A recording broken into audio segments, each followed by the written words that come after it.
everyone. Our next panel focuses on developing a narrative about your data. The moderator for this session is Dr. Renata Rawlings-Goss.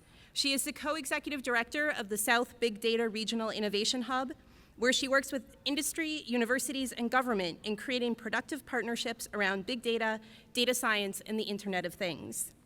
Renata is also the director of industry partnerships for the Georgia Tech Institute for Data Engineering and Science, an integrated research institute that provides a unified connection point to the data science expertise and resources throughout Georgia Tech's colleges, research labs, and external partners as a vehicle to define and pursue grand challenges in data science foundations and in data-driven recovery.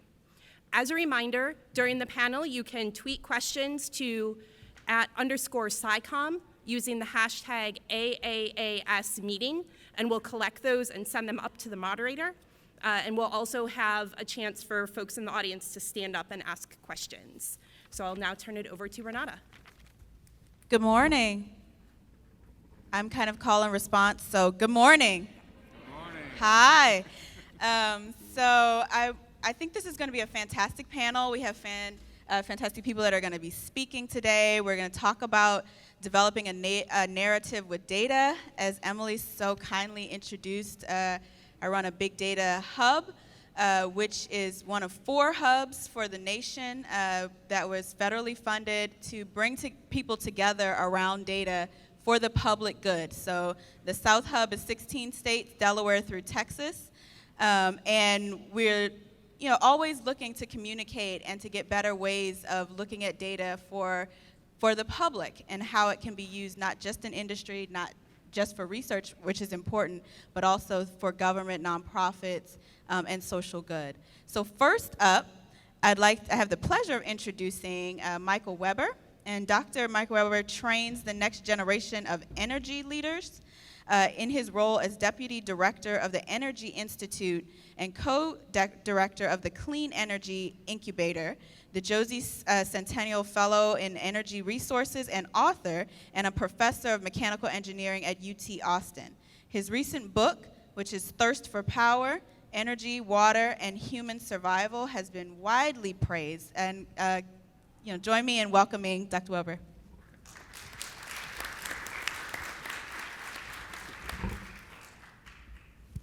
All right, good morning. I'm glad you're here. I've got written remarks that I'm going to speak. We'll see how this goes. It's a test of whether we can speak interactively without PowerPoint. So I'll see if I can read my own handwriting. I thought we'd introduce, you need me to speak up? Is that what you're saying? You can't hear me at all? All right, let me get a little closer to this. Is that better? Can you hear me now? Okay. I'll lean in for this. So I think we're asked to introduce ourselves a little bit further. Michael Weber at the University of Texas, as you just heard. I'm actually an Austin local and Austin native. There aren't that many Austin natives, but I grew up here, born and raised here. And my father was a professor at the University of Texas for 40 years, and he retired in 2005, and then I joined the faculty UT in 2006. So there's been a continuum of Professor Weber since 1965, which is really amazing. And what's even more bizarre, if we want to talk about bizarre stuff, is I bought my childhood home, and I live there now. And so I live in the same home that I grew up in, where my father was a professor, and he was a professor with 3 kids, a girl, boy, boy, a middle one named David. And I'm a professor there with 3 kids, girl, boy, boy, a middle one named David. So I'm turning into my father, is what we're concluding. My father, though, would wear running shoes with Velcro with slacks. I'm not going to do that. I draw the line somewhere. I just want to be clear about that. I want to tell you a story about Rick Smalley. Have any of you heard of Rick Smalley before? Famous professor at Rice University, a few hands up.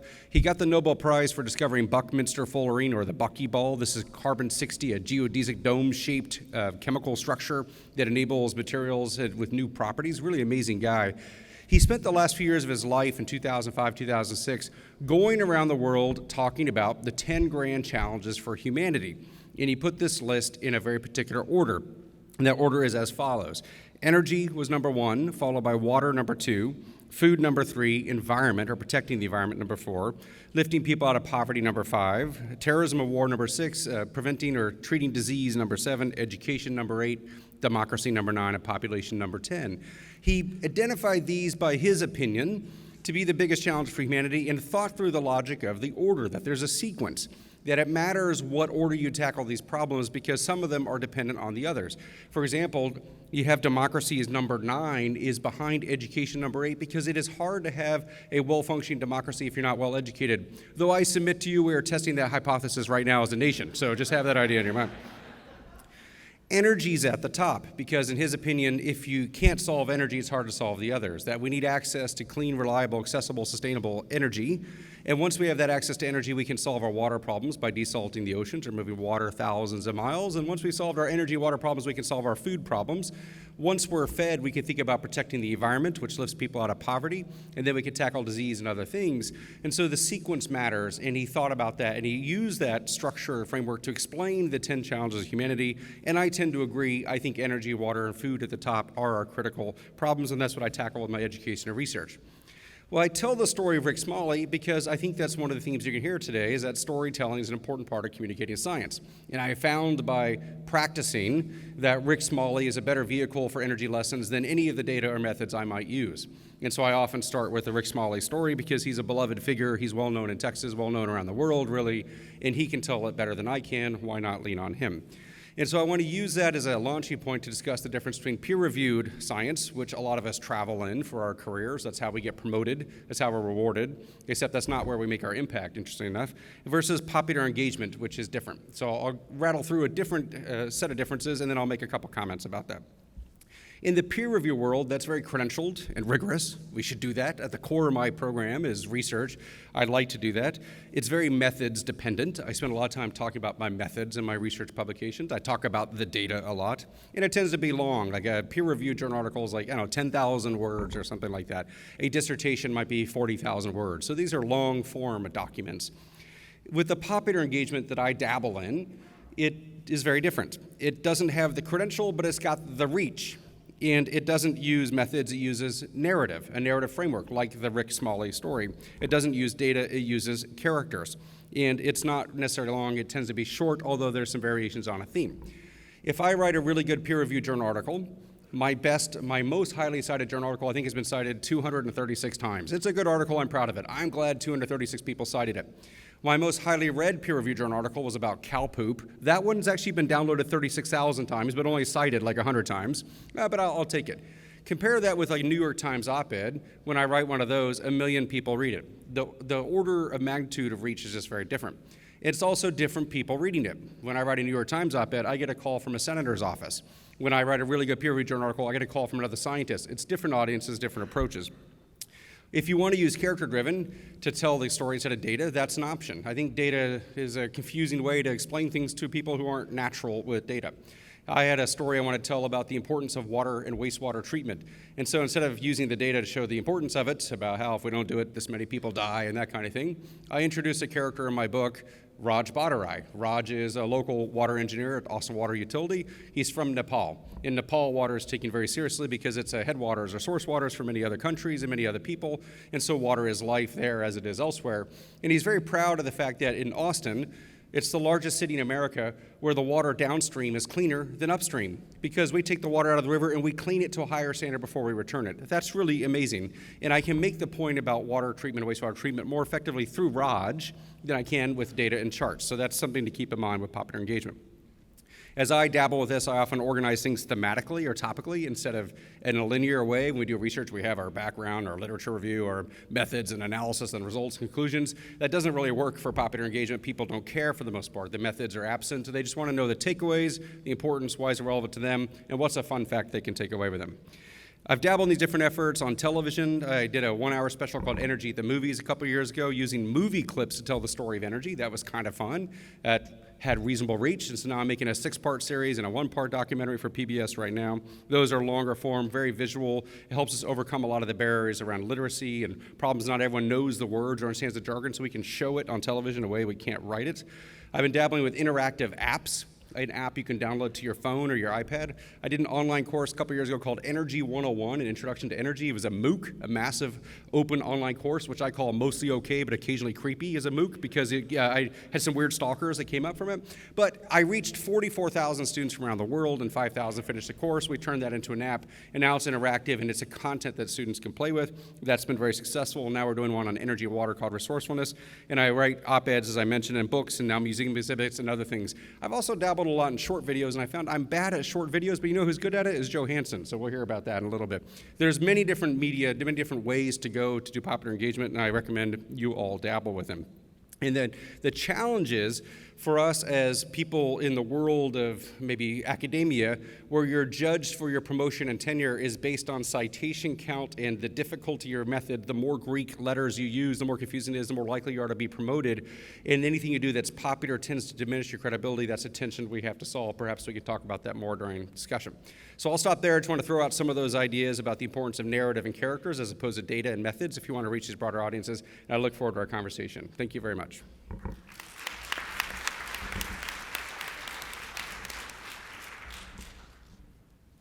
Thank you.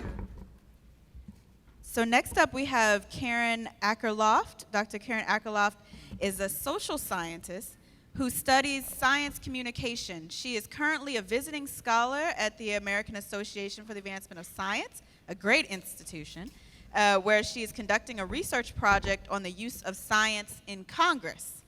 So, this doesn't work. Join me in welcoming her to the stage. Thank you. Well, thank you so much, and thanks for this opportunity to talk to you. So, oh, okay. Can you hear now? No? Seriously? Okay, I'm going to yell really loud. So the cartoon behind me, it was drawn by an artist who was making the comparison of storytelling to drugs. What? I have to go even more forward? They see the big side. Oh, I'm sorry.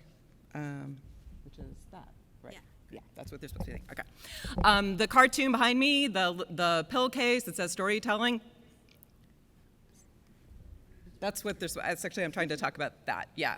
So the jar, it says storytelling. Bad start to a story. His point that he was trying to make with that cartoon above the title was that storytelling is so powerful that it's almost like drugs, okay? And so alternately, this talk, I must admit, it was vetoed, was storytelling better than recreational drugs. But my point here today is that, yes, of course, storytelling may be incredibly effective, and we're going to hear we've just heard about that, and we're going to hear more about that, but also serves another purpose, and that's a social one. We are social creatures, and when we engage in storytelling, we engage in a process that helps bind us to other people through the telling of our experiences and the development of our shared reality. So really quickly, I also wanted to define really quickly what I mean. So when I say stories, I'm meaning narrative, and I'm meaning there's at least three components to that. Number one, our stories are typically set in a certain, can you guys hear me okay? I'm right too now, okay, you're good. They're set in a specific time and place. Sometime that we might have a way to link that in our brain. We have a memory of a similar place, a similar time. Also, they typically have a chronological series of events. They're linked by cause and effect, and that's really critical, that linking of causality. And then finally, they are also populated with archetypical characters. They have villains, they have heroes, there are good guys, bad guys, and finally, often they also have a moral to that story. And so if you're thinking now about what those components are and how they may relate to your science, you may see that there may be some gaps. So I want to just talk to you really quickly about this was one of arguably the biggest science story in 2017. We get most of our stories these days from the media, right? We find them online, we find them in newspapers.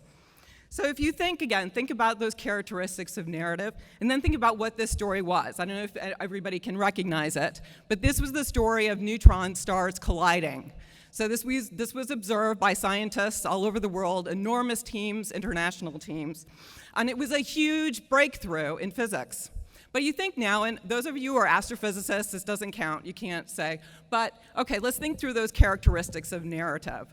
So first of all, can you think about, is it set in a specific place or time that you may have other memories about? 130 million light years away. So again, unless you're an astrophysicist, do you have a memory of something or a story perhaps of 130 million light years away? Then think about the chronological events linked by cause and effect. So if you're not an astrophysicist, maybe that's a little fuzzy. Were the cause and effects?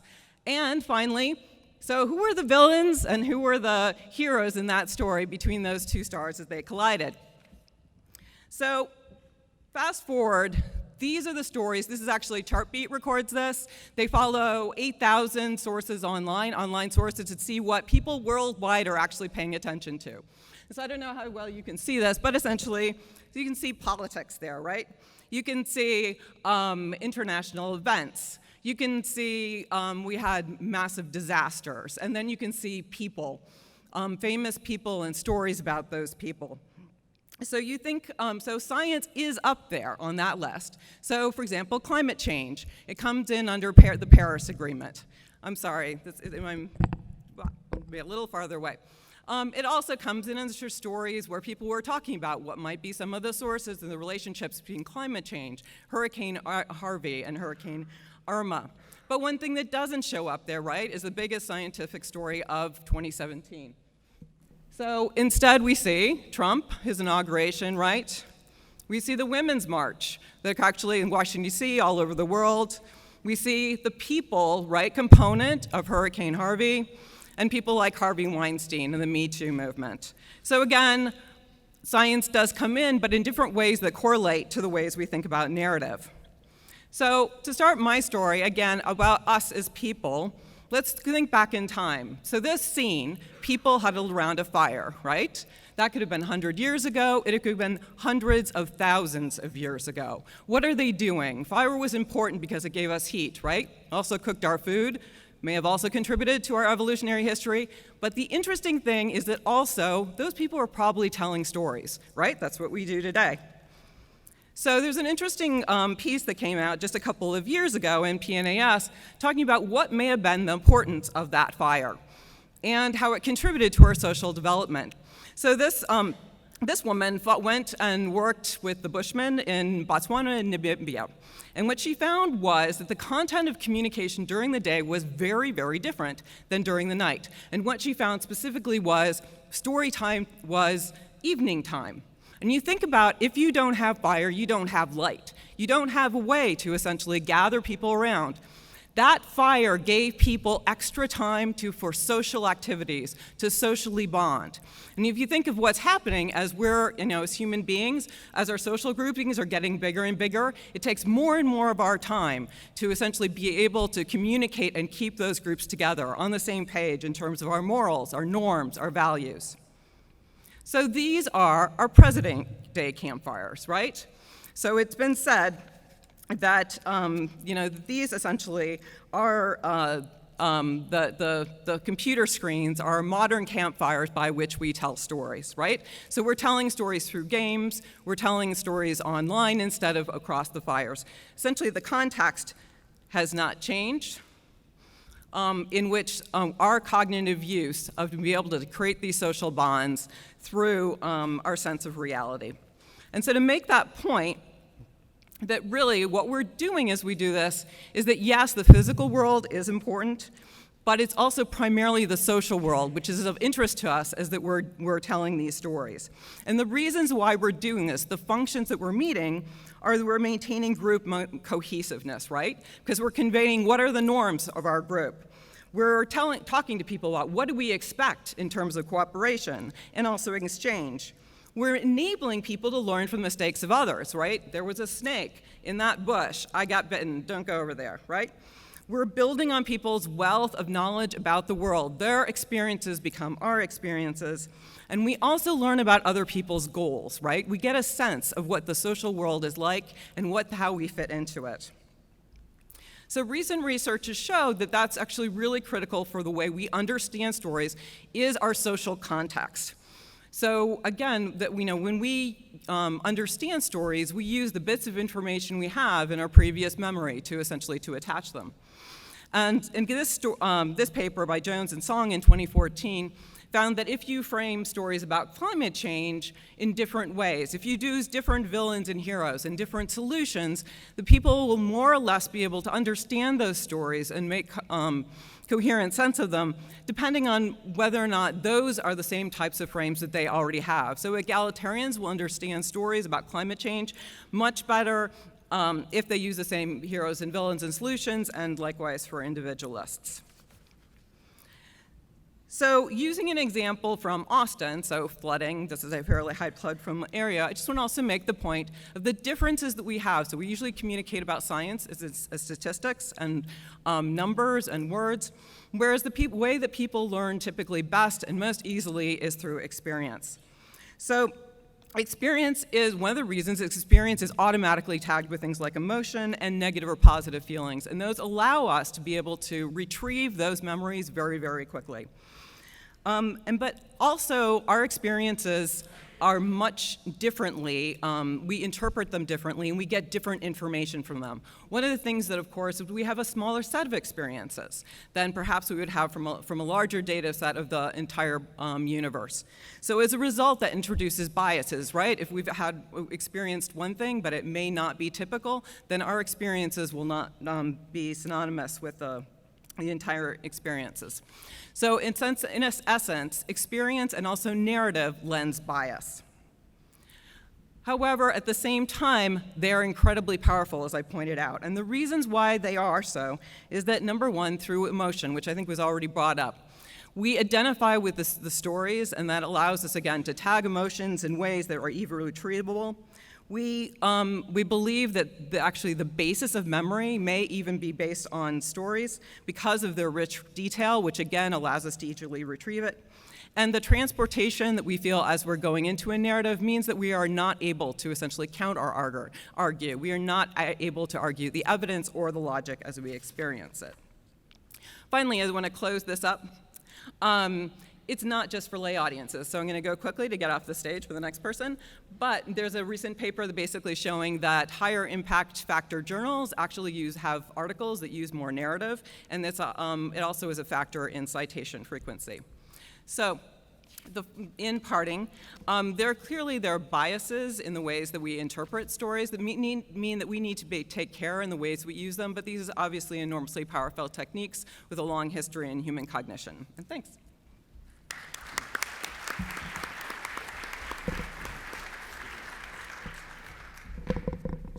Karen. Next, we have Dr. Joe Hanson, who is a science writer, a biologist, and a YouTube educator. He is the creator and host of It's Okay to Be Smart. It's an award-winning science education show from PBS Digital Studios that celebrates the curiosity and the pleasure of finding things out. He received his PhD from the University of Texas at Austin, and his science writing has been published by Wired, Nautilus, Scientific American, and the Texas Monthly. So join me in welcoming Dr. Hanson. Thanks. I'll do the mic check like everybody else did. This sound okay to you in the back? Awesome.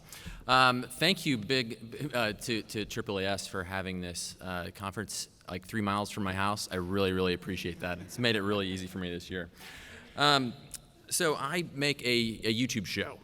That's my job. I make that show for PBS Digital Studios. It's called It's Okay to Be Smart. It is a weird and wild world, and I'm excited to share with you what I've learned about modern storytelling techniques in the science sphere through the lens of data versus anecdotes. So one of the more famous misrepresentations of data involves the assassinations of Presidents JFK and Abraham Lincoln, and some eerie coincidences that exist between the two of these. Things like they were both elected in the years ending in 60. They both had vice presidents from the South named Johnson who were born in 08. They were both shot in the head on a Friday sitting next to their wives. One assassin, Lincoln's assassin, ran from a theater to a warehouse. JFK's assassin ran from a warehouse to a theater. Lincoln was shot in Ford's theater, and JFK was shot in a Lincoln, which is made by Ford.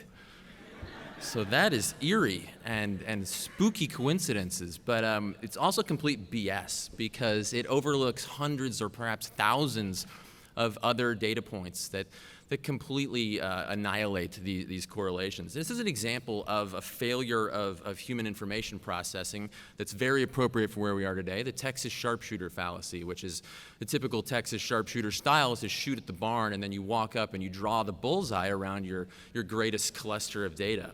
I've certainly never done that. So in science, we would say this is selectively cherry-picking data.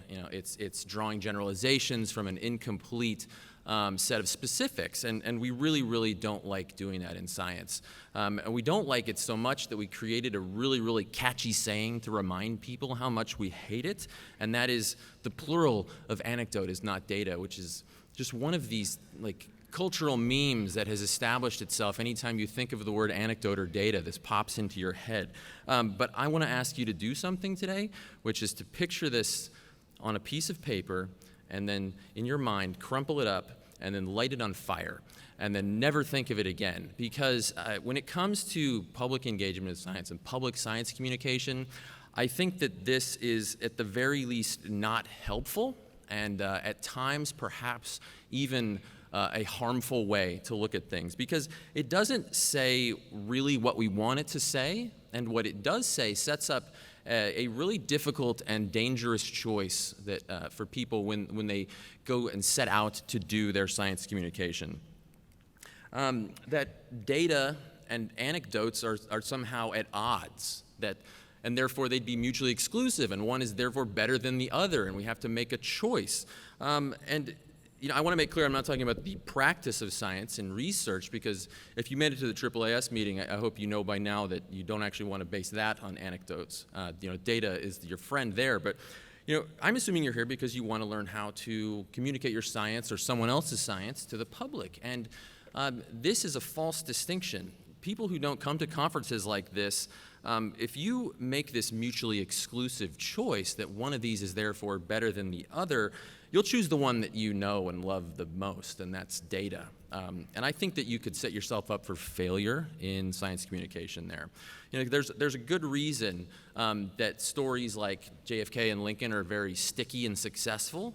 It's because they're good stories, and they're so good at touching our mental meat in effective ways that people just totally disregard the fact that they're full of bad data, which is not a good thing. But to me, that proves the success of anecdotes to take the specific and apply it to the general. And our challenge is to make sure that we are filling those stories with good anecdotes, not necessarily dismissing them.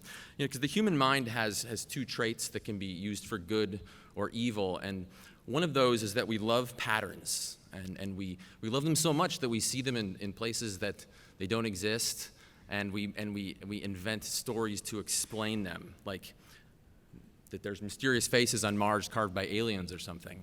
And the other one is, as we've already heard, that this tricks of the human mind is that we love stories. This is an innate way of how we think. We don't think in data points. That's a relatively new invention for the human species. So again, when we're thinking about how to communicate and how to approach general audiences, I think we should seek to use the specific as a way to attack the general. And don't rely solely on your data to grab people. Really, you need to focus on building those stories, because this is going to hurt to hear for many of you that devoted so many years to creating beautiful data, but most people really don't care about your data. It's like your pet. You love it, but most people really don't care about your pet. They want to see what happens with your data. So there is a famous example in data visualization that many people misunderstand as proof that if you only illustrate your data in a certain way, then it could be used by anyone to analyze and come to the same conclusions that you did. And that is this. It's kind of like a rule in data communication talks. I think you have to talk about John Snow's cholera map from 1854. It's centered around the tainted Broad Street pump in this neighborhood in London, which was one of the first places that they began to have a germ theory attitude towards how this awful bug was getting spread. And you see this constellation of data, these black bars, and the assumption for many is that this is the item that closed the case, that proved that that is the analysis tool that was used to create that conclusion. And it is actually not that. John Snow and others spent weeks and months doing very traditional statistical analysis and number crunching to come to this conclusion by a number of different other means. But of course, no common Londoner could understand those means, so he drew this map, and it's become very famous. But people focus in on that cluster of black dots and be like, if only I could just come up with this beautiful, resonant way to tell the story, we would have no problem. But this is not his real eureka. And to find that, you have to find a different version of this map that is very difficult to find. I had to search through a scan at the National Library of Medicine. This is a version of this map from 1 year later, and there's a key difference that's zoomed in on. There's a little dotted line that's drawn around this neighborhood. And that dotted line represents the boundary of everyone who lives inside of that area has a closer walk by time to the Broad Street pump than any other pump in London. And what this did instantly, it's actually called a Voronoi diagram for the math heads in the room, but what this did was instantaneously turn this into a story that collected a bunch of invisible anecdotes, because this is not only now a cluster of data about disease, this tells a story of everyone who lives in that neighborhood that has now turned a very specific into a general. This tells us the behavior of every Londoner who lives in this area. So your data is not your story. That's a real key takeaway. If you remember nothing else of what I've said, except for that cool cocktail party fact, your data is a character, and you really should focus on talking about how you found it, what challenges it faced, what questions it made you ask, what happened to it, what universe it lives in, and don't just focus on communicating that data, but put it into stories. So I do want to talk about the world that I live in a little bit, this alien universe known as YouTube, which on a daily basis is full of more garbage anecdotes than the human race has ever created in its entire existence. But there's also a huge universe of creators who are really succeeding at this, at using the specific to succeed in communicating the general, but without focusing so much on actual data points, but translating those data points and making them characters in stories, and processes and mysteries and cliff-hanging questions. One of my favorite examples comes from two great channels, Veritasium and Smarter Every Day. These guys decided to tackle the age-old question of which way does water spin down the drain in each hemisphere. This is a really amazing technical feat, because these are actually two synchronized videos that are designed to be played at exactly the same time next to each other. They've been put together here for a little clip I'm going to show you, but I want to show you what they choose to show about this. Okay, opening the valve in 3, 2, 1. Water should be flowing. And the pool is draining. But you can't see any motion of the water just yet. Okay, water's been flowing for a couple of minutes, and I haven't seen anything yet, so we're going to put some dye in it. To help us see where the water's flowing, I'm going to put some food coloring in on the 4 cardinal directions around the pool. So one of these pools is in Huntsville, Alabama. One of these pools is in Sydney, Australia. What they are choosing to show you is not their repeated trials and the data that they collect and their control pool, I'm sure, that's over in the garage somewhere. They're not going to show you their flow rates down the drain or the rotation speeds or anything like that, but they're showing the motivation for the question, the experimental process, the formulation of the experiment and their motivation, and they're showing you a single trial as a narrative cliffhanger, oh my gosh, what's going to happen when we match these two up, kind of a narrative.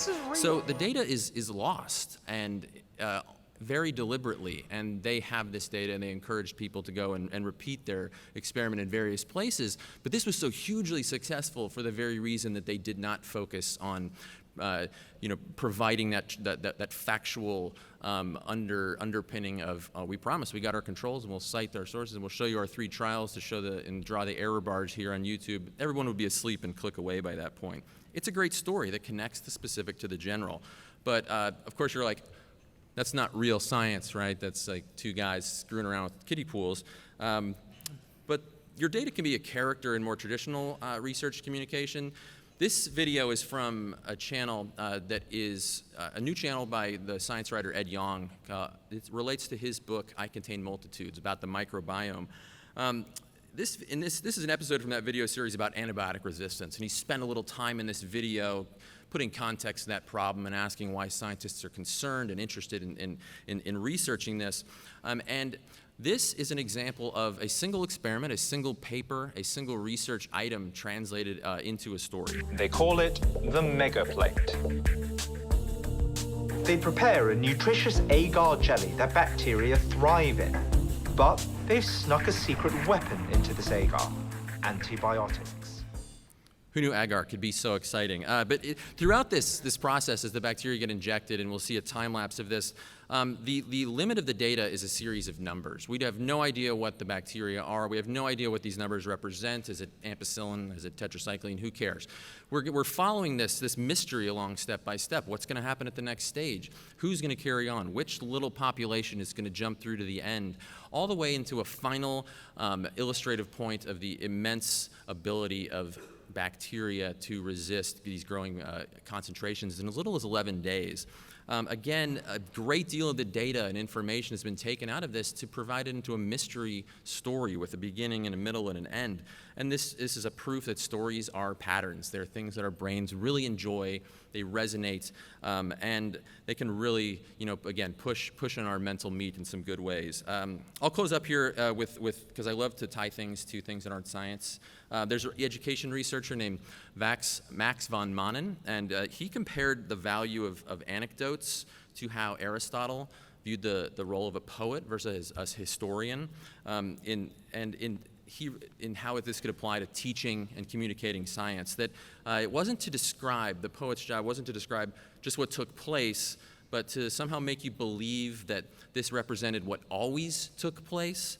And he has this very good quote that I'll leave you with, that this is a paradoxical thing about anecdotes when we compare them to information-based ways of thinking and rigorous academic styles, that this narrative, it tells something particular while addressing the general or the universal. And importantly here, at the hand of the anecdote, these fundamental insights or truths are tested for their value in the contingent world of everyday experience. And that's like the most beautiful way to describe the mission of science communication that I can possibly think of. So thank you. Looking forward to continuing the conversation. Do I need to switch this back or something?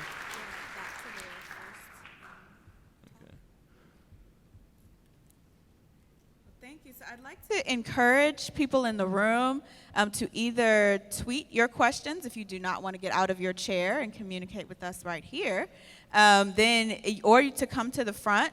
And we have a microphone up at the front for questions and opening up to the panel. So I had some questions to start, but if other people want to come up, now is your time to kind of make your way to the front. So while we're waiting for people to come up, I had a question for the panel. How do you feel about going beyond awareness and understanding of your science to really getting people to partner and doing partnerships around working maybe with a science communicator or working with the end user you may want to adopt your science? How do you see if the narrative you're giving actually results into partnership? I think partnership's a great question. There are a couple different ways partnership can take shape. For some of the outward-facing public engagement, educational initiatives I work on, I'm often looking for corporate sponsors. That's one form of partnership, where corporations have money to pay for these things in a way that maybe your home institution doesn't. In one case, a multi-billion-dollar global corporation paid for the education materials that schools would use as a way to get them educated on energy and water, because they see a hiring crisis for them 10 years from now where they're not going to have people to hire who care about these topics. That's one form of partnership. There's also partnership with the end users, which are schools, in my case, high schools, others, where they're looking for better curricula or information, and they don't want to use a textbook, and they're looking for more materials. That's a natural partner, and I know Joe's got all sorts of partners for that as well. So there are people who are looking to use the materials, looking for people looking to pay for the materials, And then there are also people who might sponsor the creation of the educational supplements and that kind of thing. So I think partnership's key. It's rare that we have the resources, time, bandwidth, and audience all within one place. So you have to find those other people who are going to want to use materials or pay for it, distribute it, or help you create them in some way. So partnership's a pretty important approach for a lot of this. You also get feedback along the way about what works.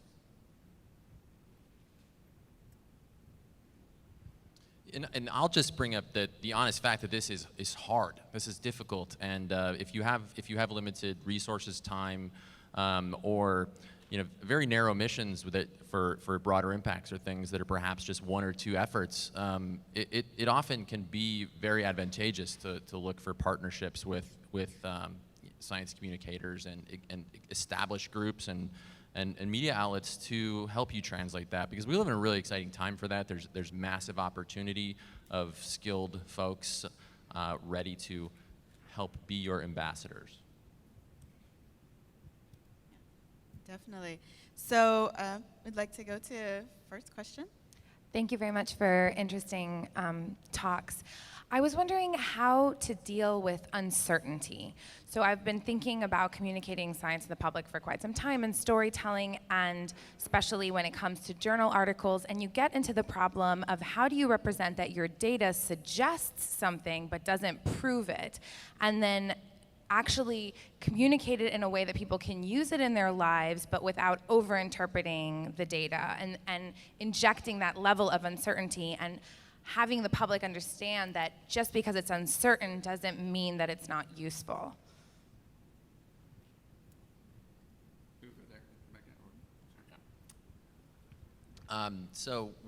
This is a huge challenge for people. They're very uncomfortable. My audiences, I'll speak specifically, my audiences hate this. That's like, we don't completely know. But we are very transparent up front and direct with that statement, and trying to build the comfort level over time, because a lot of mass media has over-comforted people with nice, neat answers. And this is a habit we really have to rigorously break them out of. But I use techniques like putting ourselves in the middle of an ongoing story, and being very transparent that we're never defending and sort of countering your bias, but we're just being honest about the scientific process, because that's a sort of a celebration of this larger, like, ethereal idea of capital S science that people seem to really resonate with, and that can be a comfort level. And in terms of getting them to take action around it, it's again, people are getting very meta out there on YouTube about explaining things like, what kind of decision-making processes you should take in, Bayesian reasoning and things like that, and trying to show people what you can really pick out of these complicated and uncertain data sets. And that seems to be actually oddly effective, just giving them sort of basic ground-level education. Also, I'd like to just make a comment real quick, because there's a lot of talk now about machine learning and AI and decision-making, and a lot of it comes down to how can I trust what comes out of these different data analytics? How do I know that it won't come back, on me, as an industry person or as a researcher or as a state or local government official, when there's no person involved? And so this idea of uncertainty is a very hot topic about what does it mean to be uncertain about a decision that's going to affect people's lives, when in reality we've always been uncertain, but it's a little bit easier to accept human uncertainty than it is to accept algorithm uncertainty. So I think just being a little bit honest with people and saying right up front, science it's not flip-flopping if you change your mind. It's new data, right? And it's also about the idea of discovering what is the right way to go. And so we still need some of that human intuition or a human backbone to it, so that people can feel comfortable. One thing that helps is to understand what is the relevance of the source and You need to understand what is the relevance of the source of uncertainty to the decision maker. So there's all sorts of types of uncertainty and also the different types of decisions. I think there's a paper, I think it's in PNAS by Baruch Fischoff, who breaks down different types of decision maker, sort of like a typology of what do they need, what types of information do they need, and what types of uncertainty information do they need. So, so that's one thing is to, what is it they actually need to know, and how does the uncertainty relate to that? The other thing is that I think, unfortunately, storytelling inherently actually requires them to essentially suspend disbelief if it's truly a story and they're truly wrapped up into it. And so you do need to make a decision, right, about how, if you think that there's an ethical question there, how do you do that? And potentially one way to do it would be uncertainty becomes part of the story, right? But again, you have to make sure you understand which uncertainty it is and how might that affect the decision maker. It's a great question. When people ask me how I deal with uncertainty, I say, I'm not sure. But then they don't get the joke usually. I'm like, no, that was my rigorous answers. I'm not sure. So there's a lot of the art of the claim dealing with science. And I think whether we master the art of the claim effectively is the difference between rigorous research and non-rigorous. It's a difference between opinion and research in many ways. And I often talk about the 4 C's of claims. One is whether the data contradicts what you're trying to establish. Whether it corroborates, whether it's consistent with, or whether it conclusively shows. And so we can use words to sort of frame up the alignment rather than using confidence bands or intervals or regression. Sometimes the words get too technical. So we can say this data set is consistent with what we expected, or it corroborates the theory, or contradicts it, or it is conclusive. And that's the way I think it was the 4 C's, to use those words the right way. Uncertainty is mostly a lost concept on many people. And so framing it in terms of likely or less likely might be another vehicle for that. I think a more treacherous terrain is for opinions. And there's 2 different veins of thought, which is scientists and engineers and researchers should not have opinions. We should be stuck to data. And then there's another vein of thought, which is we're among the most educated people in the world, so perhaps we should have an opinion. And we can argue about that, but I'm a believer that humans have opinions, and scientists and engineers are no exception. But the risk we run is that when we're an engineer or scientist who speak about data and confidence bands and certainties all day long, but then also offer an opinion, we should be really clear about, in my opinion, blah, blah, blah, or according to my data set. We need to frame up our statements so we're clarifying whether it's a statement that has certainty or uncertainty or whether it's really opinion. Doesn't mean the opinion's wrong and doesn't mean our data's right, by the way. But I think we can help avoid confusion if we really clarify when we're making a guess, when we have a hunch, when it's opinion, or when it's based on our data. So that's a more treacherous area. Actually, what I deal with energy touches climate change. Boy, is that a hot topic. And there's a lot of opinions in climate change. There's a lot of these false anecdotes that Joe talked about earlier, the storytelling that happens. And so we have to really sort of be masterful about that, I think. So it's a great question. Good morning. Thank you all for that panel. That was really informative. I'm one of the managing directors of the journals program at the American Psychological Association. Within the field of psychology, I'm not sure if you're aware, there's some turmoil between those practitioners and researchers who are primarily quantitative researchers compared to qualitative researchers. I've heard some rather nasty words thrown in the direction of qualitative researchers. One of my editors actually informed me that one of the executive committee members was informed that what they do is not science. And I think it's a matter of reproducibility or just the sorts of data sets that they're working with, which would be interviews, surveys, things of that nature. There's been some, there's been some discussion here in this panel that was brought up briefly that even administrations at one's institutions may not look favorably when it comes to tenure at researchers who are focusing primarily on communication to the general public, which would necessarily, if they're going to be successful with this, be more of a qualitative narrative type approach if they were going to be leaning into that a little bit more than quantitative. So my question to you is, given that being a successful science communicator is going to mean being a narrative storyteller who is still going to be mindful of their data and spin that into a memorable and effective character, what is the messaging that we might be able to send to administrators that this is okay and that this is a worthwhile endeavor for their faculty or for their research to be pursuing? So I'm just going to jump in briefly, really quickly on that too, because we deal with this a lot across campus with tenure and promotion. The one thing I would point out is that the funding in this area, especially around data, is very collaborative and is focusing more and more on partnerships and bringing in also people that can use what you're doing. So in that sense, in order to get people to rally around your science, you're gonna have to be a good communicator. In order to be able to get a peer review panel that's not made up of people directly in your field that may know your work from conferences or may be familiar with what you do to fund your research, you're going to have to communicate it in a way that can at least touch a general science audience, if not a public audience, to sustain your funding. So I think over time, departments are going to have to realize this in some ways, and there's going to be a shifting in guard or a shifting in amount of funding, because research dollars still talk. So that's one way to get administrators to know, yeah, okay, you don't like the public communication, but if I'm able to pull in the multi-million-dollar grants because of it, you have to stop making that argument after a certain point.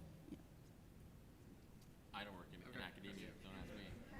I'll just say, so my second to last slide basically showed that science, for example, has the highest use of narrative style. And by that, one of the things they coded was essentially, do the authors talk about outcome? What relation does this have to the larger world? If you're able to point to that, right, then people are more likely to, even in the scientific community, to cite that information. The other thing, obviously, is if you land in the New York Times, first of all, your citations are going to go through the roof, and your university is going to be very happy. In order to talk to the New York Times, you have to have a story, right, that they're going to want to tell. So I would say that on the scientific end, this paper, I'm happy to give you a citation if helpful to hand over to them, but also in terms of media and those impacts. I'm going to take a second to remind you to hold the mic uncomfortably close to your face so that you can hear in the rear. Thank you. Okay, I'll do my best. So, great question. As a member of academia, I've lived this problem or challenge of popular engagement. What does that mean for promotion and tenure? And it is a mixed message. Your university will love you if you're in New York Times, but your peer faculty might not, and they're the ones who judge you first. And so there's an inverse relationship. The higher up you go to university, the more they like the profile, as long as you're writing rigorous, good work. It's fine, but at the peer level, where the first vote is, usually it looks suspicious. And so it can be a very practical problem. It's so well known, it's called the Carl Sagan effect. Carl Sagan did not get tenure at Harvard. He moved to Cornell. And part of it was not that the quality of his work wasn't good enough, although the tenure committee, I'm sure, said that, but that he was very popular, and like, well, if you're that popular, you must not be doing real science or something. So there's a name for this effect. And I found with myself that I ended up having to leave it all out of my promotion package when I came up for tenure. I was talking to my department chair, and he says, well, to get tenure, you have to be a national leader on something. I'm like, oh, well, I'm a national leader on energy and water. Well, how do you know that? How would you prove that? I was like, well, I've testified at U.S. Senate hearings 3 times. He's like, oh, for God's sakes, don't tell anyone that. I've written op-eds in New York Times and elsewhere. Okay, well, that's going to be pretty heavily discounted. Who cares about that? And so I left all of that out of my promotion package to make the point that all the public engagement was in addition to, not in place of, the rigorous research. Now, interesting enough, you get up to the dean, the provost, the president, there's a lot more appreciation for the value of that because it leads to citations, profile, fundraising, that kind of thing. But it's a problem, I think, because there's no checkbox on the tenure committee form to assess impact. Universities are starting to add that. By the way, we have the same problem with books and patents, at least in engineering. A peer-reviewed journal article is worth the same as a book. And if you go to liberal arts or other place on campus, a book is worth more. So you'll have variations on how these things are treated just from one end of campus to another. So it's a real problem. It's not solved. I think it's getting better. And the answer varies depending on where you are on campus.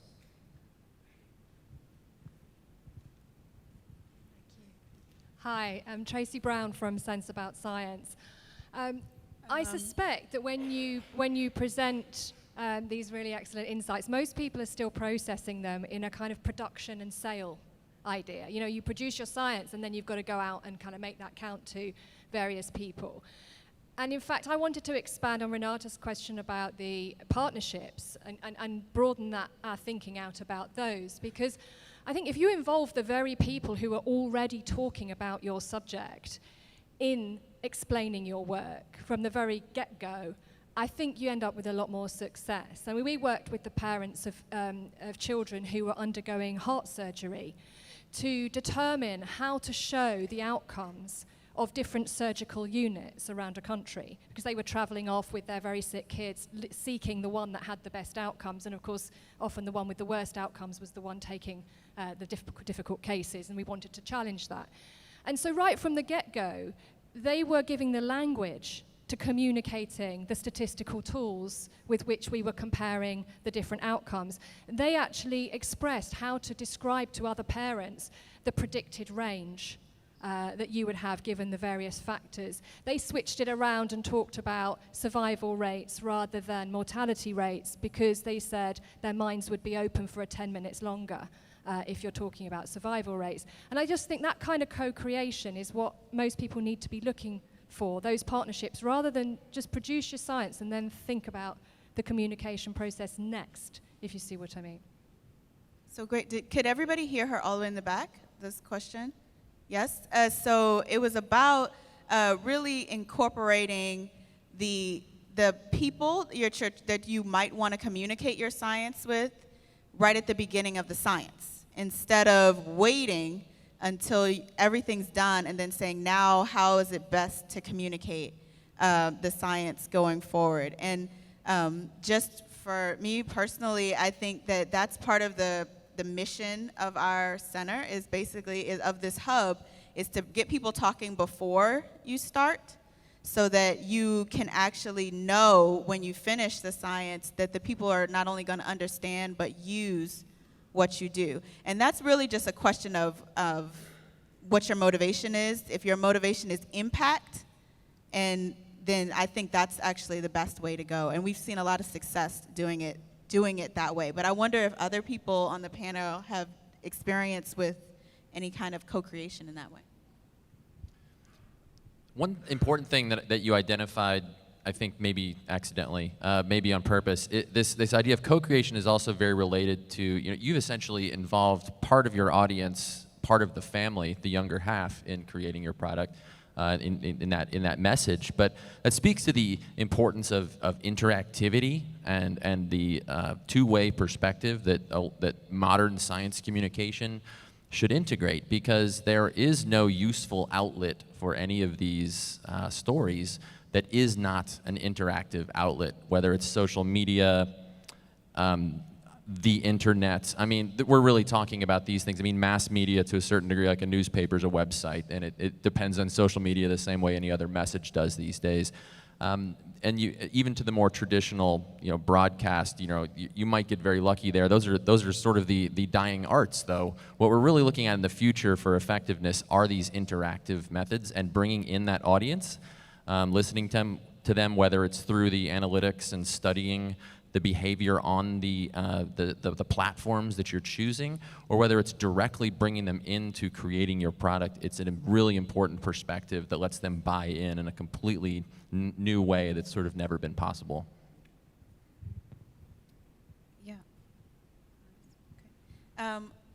So I have one more, and then we're going to take some of the questions from Twitter after this one. So if you have questions as well, we're going to answer those, but the Twitter handle is up there if you also want to add additional questions. Hi, I'm an assistant professor at University of Arkansas, and I primarily work in the fields of conservation biology and environmental toxicology, so most of my students are in those fields too. There is a lot of discussion about advocacy versus objectivity. And this might be most relevant to Dr. Weber. We read pieces on even communicating in our peer-reviewed literature using words that have value assigned with them, like habitat degradation. So I'm just wondering, how do you navigate communicating science while remaining objectivity or retaining your objectivity, particularly as it relates to your scientific reputation, which in these fields is, advocacy is just very, very looked down upon. So I'm curious how you move forward with communicating your science while retaining your scientific reputation and objectivity. That's a great question. And in the world of energy and climate change, I think advocacy and science are colliding quite often. And for me, in my personal approach, being an objective go-to expert is my top priority. I need to be a dispassionate, objective researcher. That does not mean I don't have personal beliefs. That does not mean I don't vote or I don't vote certain ways. But those beliefs in voting patterns should really not appear in any paper I'm writing that's a peer-reviewed scientific paper, because it's not part of the method. The method doesn't have room for belief systems like that, I don't think. Regression is regression. It doesn't matter if you're a progressive or libertarian or whatever. So I think the analysis has to stand alone. It has to be done in a very objective way, and there's methods for that, various scientific methods. Then we need to communicate about them within the scientific manuscript itself. And this is tricky. It's not unusual for me to have a student that wants to write a paper about the emissions benefits of solar power. Well, the emissions benefits of solar power is a loaded title for a paper because it has benefits in the title, which means the work's been prejudiced. So you have to talk about the emissions trade-offs of solar power, and then your research takes you to what the answer is one way or another. So we have to be very thoughtful of our words and how we describe the methods. The methods themselves are inherently nonpartisan or non-advocacy oriented, that kind of thing. But we have to describe them the right way. Then we might write an op-ed. And I do a lot of op-eds. I also do a lot of testimony. I also do a lot of briefings. And when I sign up to do a briefing at a Senate hearing or do testimony at a Senate hearing or a Texas legislative hearing, when you sign up, there's usually a bill that they're having a hearing on. There's actual legislation, and you can sign up for the bill, against the bill, or as a resource. And I always sign up as a resource. I'm not for or against the bill. I'm there just as a technical resource to make a couple contextual statements for the panel and the dais and to answer questions. And I think that's where I have to be as a professor. That doesn't mean in my personal citizenry life I wouldn't vote for a certain way. When I write an op-ed that lays out policy recommendations, I've got all sorts of policy recommendations. I've got all sorts of ideas for people. I will lay them out. Here are things we can do to tackle climate change by incorporating into the markets with a carbon policy. That is not advocacy, that's a policy recommendation. If there's a particular bill and I say you should vote yes or no for that, or you should vote for a certain person or not, that is advocacy. And I can do that wearing my Michael Weber, I'm a person hat, rather than Professor Weber, I'm an institutional representative hat. So I have to be real clear about I'm speaking for myself versus I'm speaking for the research. But there's room for scientists to engage by offering contextual comments, to be a resource, to make policy recommendations. And none of that's advocacy. We're just informing, which is our duty. And then if we choose to be advocates in our private time, that's allowed, but I think that puts the other part at risk. There are very famous professors who go around the nation with a very clear concept in mind of what they want from national energy policy, and they advocate for it. And that is effective at mobilizing certain populations, but also diminishes their ability to be effective as a scientific informer to the policymaking process. But it's a trade-off. I'm sure those people have thought, I think I'll be more effective as an advocate rather than as the objective scientist. They won't be considered an objective scientist anymore because they've used their position for advocacy. Boys, it's a tightrope. It's very difficult. But there are many ways for us to engage without being advocates. We're just informing and educating. There's a lot of room for that. I'll just say really quickly, I mean, as somebody, so my degree is environmental science and policy. I'll get this right one day. So I'm very conscious of the fact as soon as I say environmental science and policy, I get stuck in a political corner, right? Automatically. And my understanding of conservation biology, I think there's actually a paper that was published that essentially is an action-oriented field. And so there is an assumption, if you're doing conservation biology, that you value, right? You value the critters. And not everybody has the same value that field may place. And so even by saying you do conservation biology, there's a certain value judgment potentially attached that other people might not agree with. So I think it's a really difficult thing to split. So I'm not sure that helps you much, but. And as a quick tip on the perspective of this tightrope, which is a precarious one, like Michael said, there is an important difference from saying, I want you to blank versus if you want to blank, then this.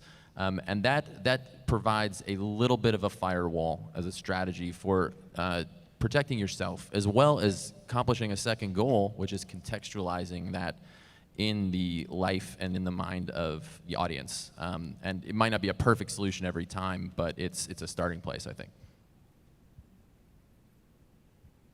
So I wanted to take a question from Twitter. I think it's from Irene Park. And I'm going to combine two. So how do you deal with when you're writing about science or scientists that may not be yourself or others who get upset about how simple their data might sound in the final story, and how to make stories about the same topic, like antibiotics, not sound the same as everything else? So it's kind of two things together. So I don't know if you want to start. It would be easy to say I just don't care, but it is a difficult thing. We want to honor the trust and the efforts of the scientists that I'm speaking with, and whose stories that we're translating. But in the same regard, we have to have a certain amount of confidence that I know my audience and my medium and my mission much better than they do, and I have to serve that.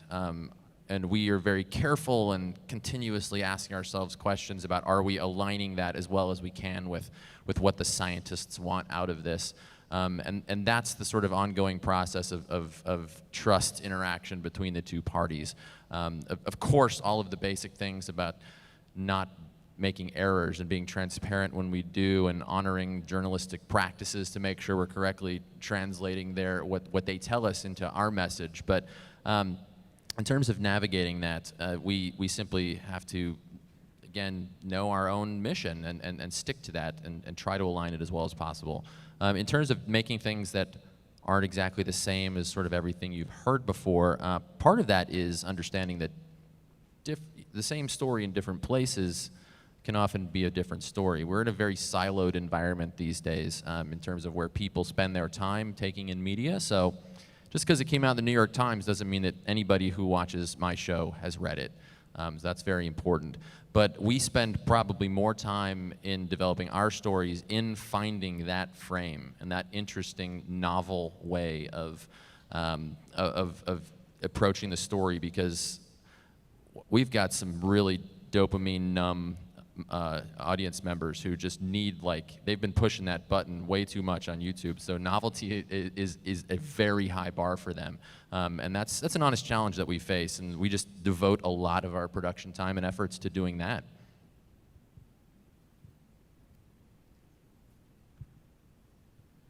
The problem with having a professor on the panel is I'll always have something to say, whether I know anything about it or not. So I don't let ignorance hold me back, generally speaking. And I think this question of how do you simplify or communicate the results without losing some of the nuance or the rigor underneath it is very challenging. And we have to simplify quite often, or give it a framework that people can interpret, because they can't follow the nuance, they don't have the training, they don't have the words are intimidating, that kind of thing. This ties into the uncertainty question earlier. It's hard to talk about uncertainty as well. And so I think it's okay to simplify as long as you alert people that you're simplifying. I'll say things like, I'm oversimplifying, but think about it this way. And then I'll explain how I think it would be helpful for them to think about it. But I've also just said, I'm oversimplifying up front, so that the one audience in the room who gets mad at me for not being rigorous the way I talk about it will be satisfied. And so every audience I'm in is mixed. I don't know everyone in the audiences usually. I usually assume that there's someone in the room who knows more about the topic I'm speaking about, no matter what the topic is. And so I'm constantly building in hedge words to cover myself for that particular audience, but most of the audience might not be that technical expert. So you have to simplify it or frame it in a way that most of the audience can understand, while sending a flag or a cue or a signal to the expert in the audience that you know you've oversimplified it, and if they have a detailed question, you'll come back to it or they should ask it, but you're trying to speak to the broader audience, not that one expert. We often speak too much to the one expert and lose the other audience members. We should speak to the audience members, but in a way that doesn't lose the one expert. So I try to use a lot of hedge words to get there, and it sounds sloppy. It looks like I can't take a stand and make up my mind, but it's actually a little more precise to acknowledge the imprecision of what I'm about to say.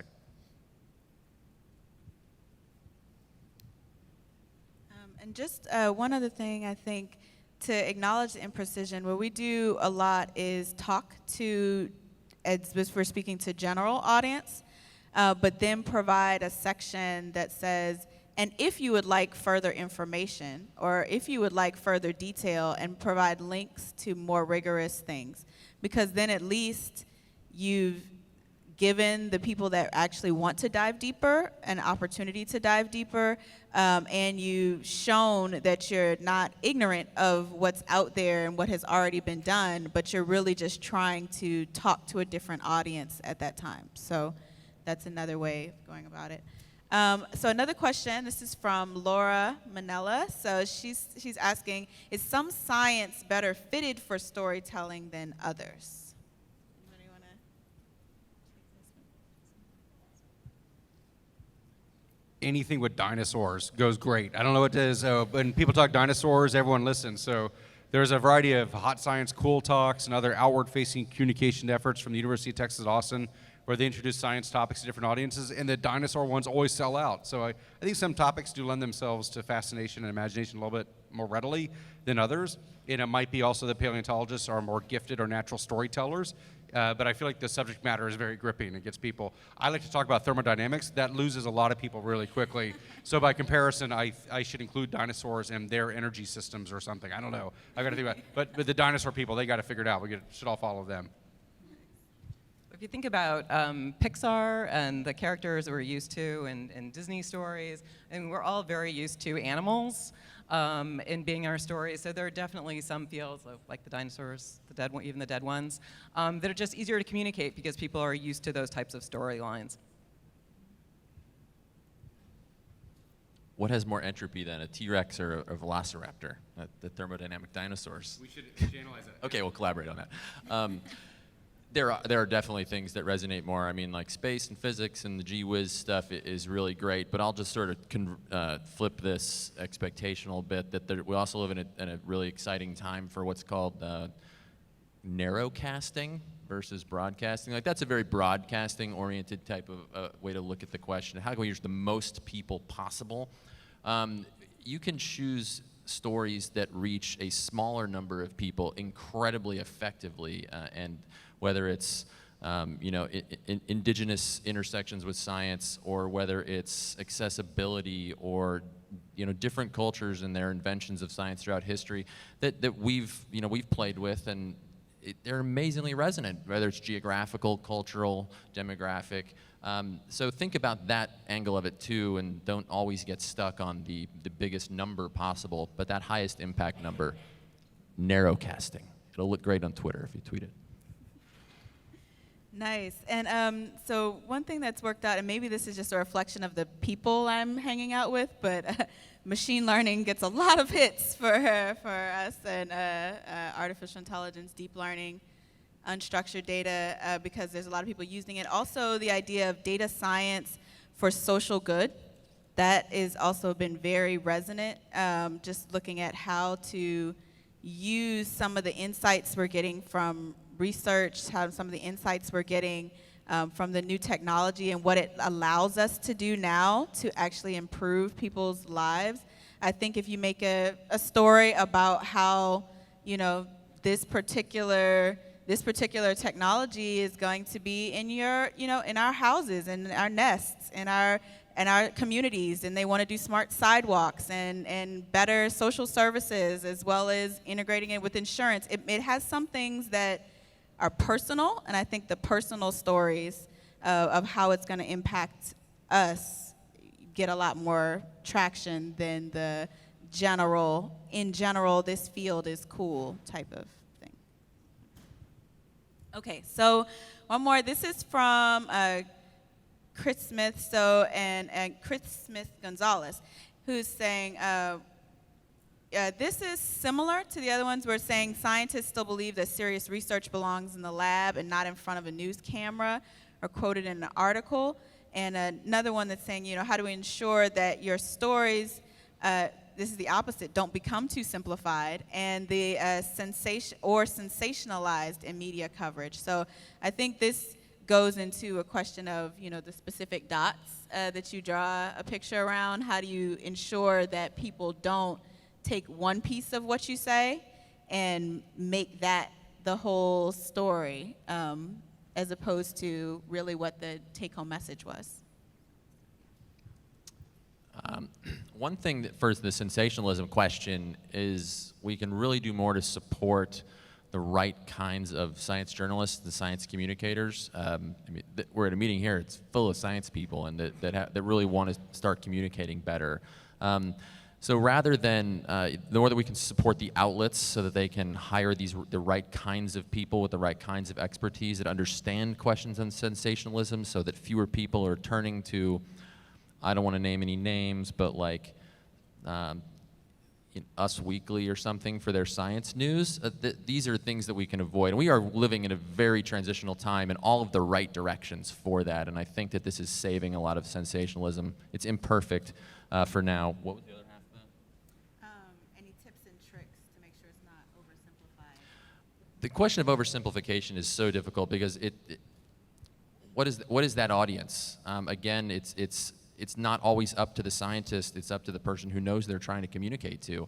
I will say that you can very rarely fail by not underestimating the intelligence of your audience. There is it's another one of these tightropes of science communication is simplification versus dumbification. We have certainly never failed by overestimating the intelligence, but being very careful with vocabulary. So wait, so should you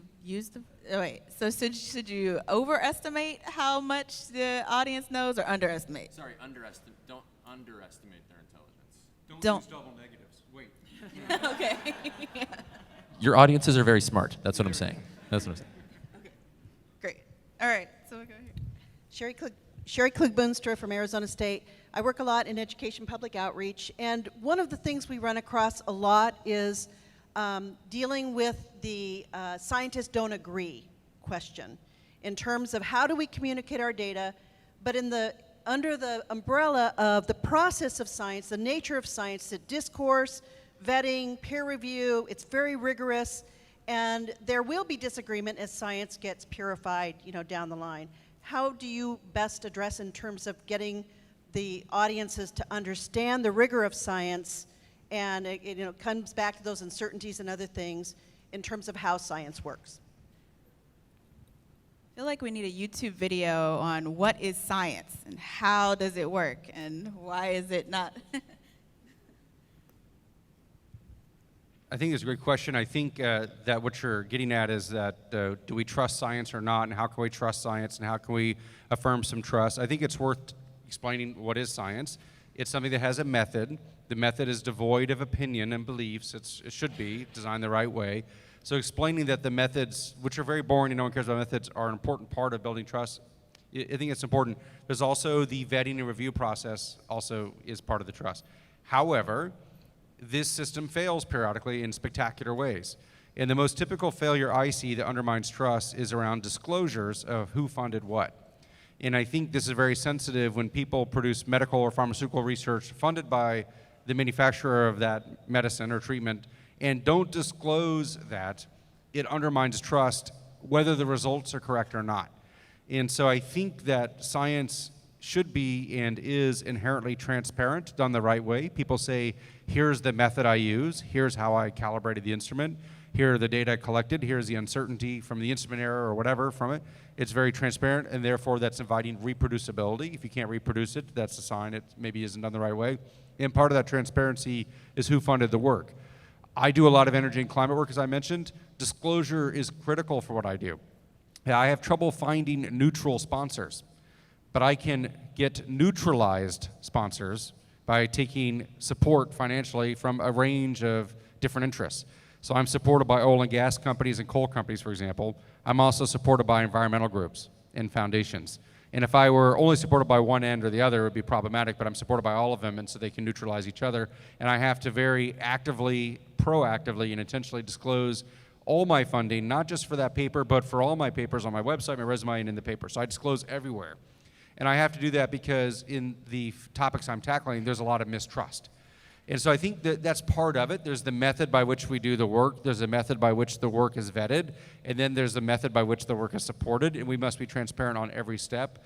And that will build trust. And every time someone fails in that process, it's almost always on the funding then it dings all of us, and so we have a shared stake in this outcome.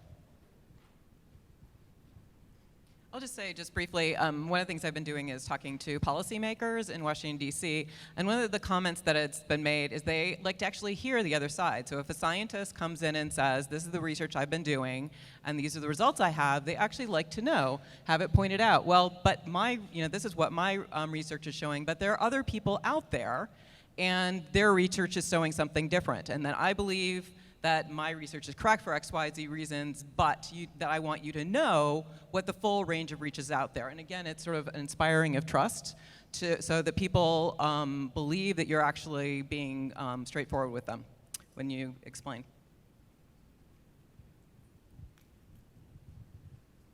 Amy Cohen, full disclosure, I'm a retired mathematician. I want to come back to a question that was asked, but didn't really get a direct answer. When you have narratives that seem to be contradictory. The parent who's lost a child soon after a vaccination, the parent who's lost a child because of the lack of herd immunity. How is it appropriate for scientists to take those two narratives and get them across without seeming on this hand, on that hand, and then we're off camera? So could people hear that in the back? I'm going to repeat the question. So it's basically saying it's similar to saying there's two different disparate views on a topic, but also if there's two different narratives that can be told. And she gave the example of a parent that's lost their child after getting a vaccine, a parent that's lost a child because they did not have immunity to that vaccine. And how do you get those two narratives across, I guess, in a more understanding way, so that it's not dismissing one or the other, but that you still maintain your scientific integrity about it. So fights and disagreements are great stories. Obviously, it's a wonderful opportunity. I think the assumption that you have to look at in a question like that is, at the very beginning, what balance is there between these two sides? Because we don't want to set up a false conflict that, a 97% of climate scientists versus 3% of deniers kind of a situation, and continue to re-argue that. That's just a useless endeavor. If there are realistic and significant differences in how people are experiencing whatever example you want to insert in here, that conflict, and following that conflict and putting it in context of those two populations, they represent significant populations. You're making a story that has a lot of great context for those two groups. They can put themselves in one of those positions and navigate through that conflict with the other side. But I think the key there is to make sure that you arrive at a resolution of one or the other, because purely telling the story of the conflict and open-ended in that regard, I think will allow either side to maintain and not break their preconceived notions. They'll claim victory. So make sure that if you're going to use a technique like that, I would certainly look for a resolution between one or the other.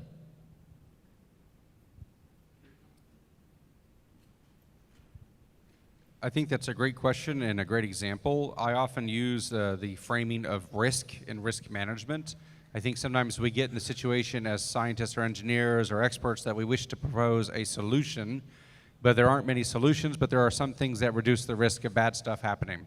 And as true with climate change, there are things we can do that don't necessarily stop climate change, but they might reduce the risk of it, or they might reduce the pace at which it happens, or they might mitigate the worst effects of it, that kind of thing. So I think using a risk framework and risk terminology helps open up the door for people to realize it's not the ultimate answer, or it's not the only answer, but it is one answer that has more benefits than downsides, perhaps.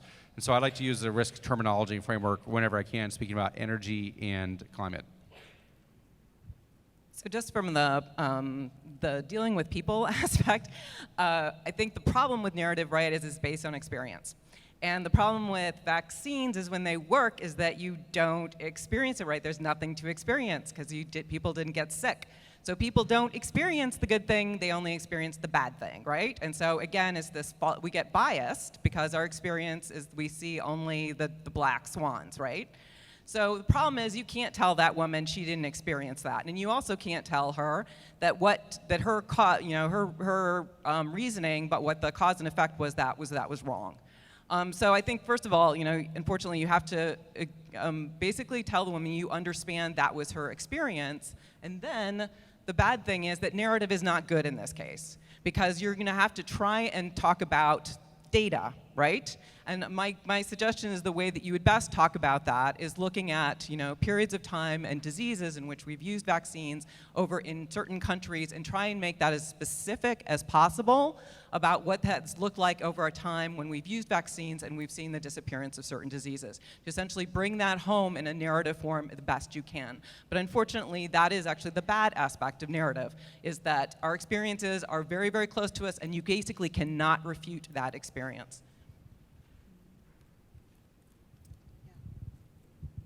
Hi, Heidi Appo, University of Toledo. Thanks first for a great panel. I want to cycle back to one of the questions that was raised earlier, which is how, in Joel's terms, we create anecdotes for our anecdotes, not antidote, anecdotes for our work.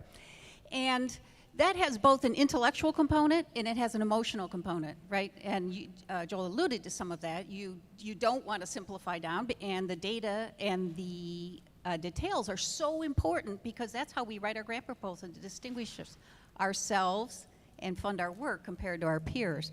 So one technique I found really helpful working with students is to have them create anecdotes for other people's work. So this is part of a regular journal club, for example, an exercise. You evaluate the scientific merit, but then the students also have to come with a 3-sentence quick summary of the main points of that paper and then how they describe it to somebody to make it sound interesting. And once they get experience with that intellectual part of simplifying appropriately, then they can we cycle them back to work on their own research. And it somehow is freeing for them in a way that hitting that last process cold is not. So I'm just going to repeat the question.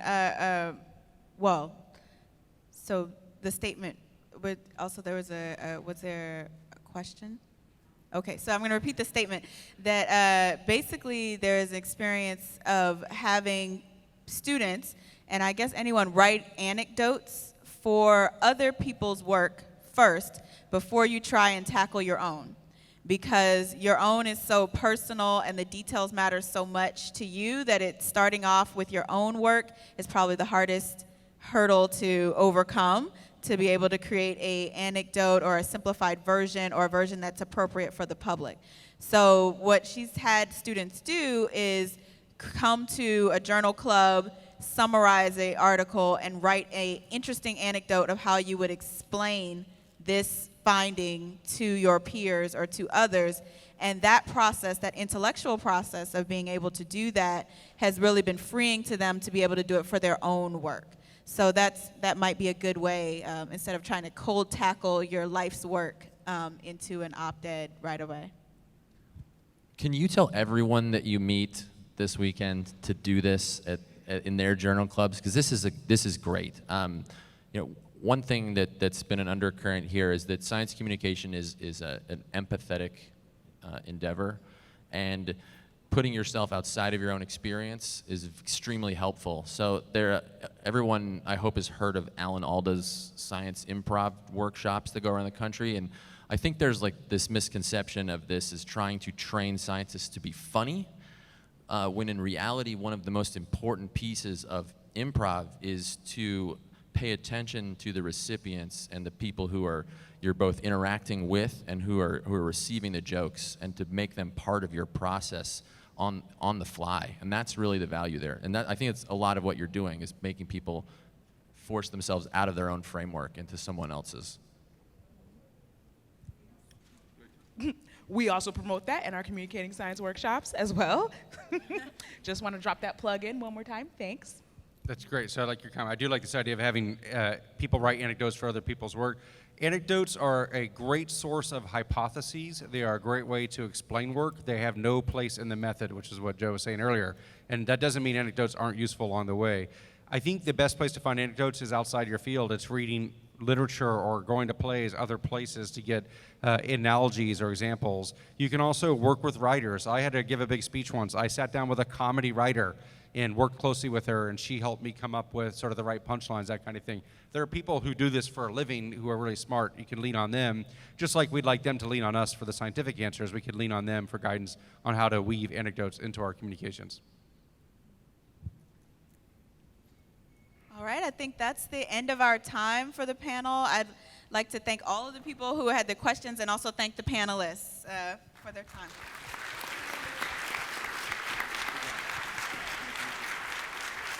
I think we'll be in the back for, if people could go out, the panelists could go out immediately after. If people have continuing questions, we had a few that came up that we didn't get a chance to answer.